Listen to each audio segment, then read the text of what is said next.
في فيديو اليوم عندنا موضوع قوي ومثير جدا يتعلق بتحركات الدبلوماسية المغربية بقيادة ناصر بوريطة، وكيف استطاع المغرب استقطاب وفود دولية وحقق اعترافات متتالية بمغربية الصحراء، بالإضافة إلى شراكات غيرت موازين القوة في المنطقة. ابقوا معنا حتى النهاية، لأن التفاصيل التي ستسمعونها قد تغير نظرتكم بالكامل لهذا الملف في عالم السياسة.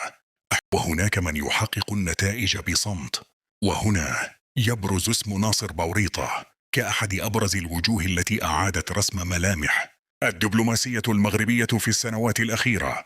من داخل العاصمة الرباط تحولت وزارة الخارجية إلى مركز ديناميكي يستقبل وفودا من مختلف أنحاء العالم، من إفريقيا إلى أوروبا وأمريكا اللاتينية. لم تعد هذه اللقاءات مجرد بروتوكولات دبلوماسية، بل أصبحت لحظات حاسمة تعلن فيها دول مواقف واضحة تدعم سيادة المغرب على أقاليمه الجنوبية. تحت قيادة الملك محمد السادس اعتمد المغرب استراتيجية ذكية تقوم على تنويع الشراكات وعدم الارتهان لحلفاء تقليديين فقط.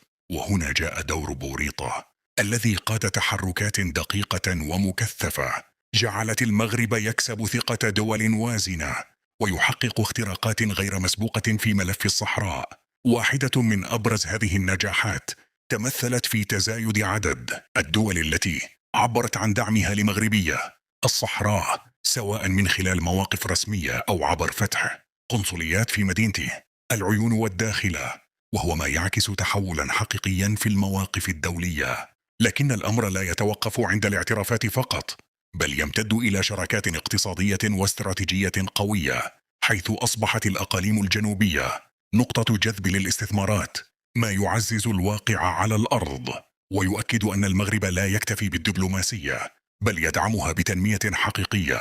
ورغم التحديات والضغوط التي تحيط بهذا الملف، أظهرت الدبلوماسية المغربية قدرة كبيرة على التعامل بذكاء وهدوء، محققة توازنا بين الحزم والانفتاح، وهو ما جعل المغرب اليوم في موقع قوة غير مسبوق. وفي ختام هذا الفيديو نتمنى أن يكون الموضوع قد نال إعجابكم واستفدتم منه. لا تنسوا دعمنا بالضغط على زر الإعجاب والاشتراك في القناة وتفعيل الجرس حتى يصلكم كل جديد أولا بأول. شاركونا آراءكم في التعليقات، لأن رأيكم يهمنا كثيرا. نلتقي في فيديو جديد. دمتم في رعاية الله.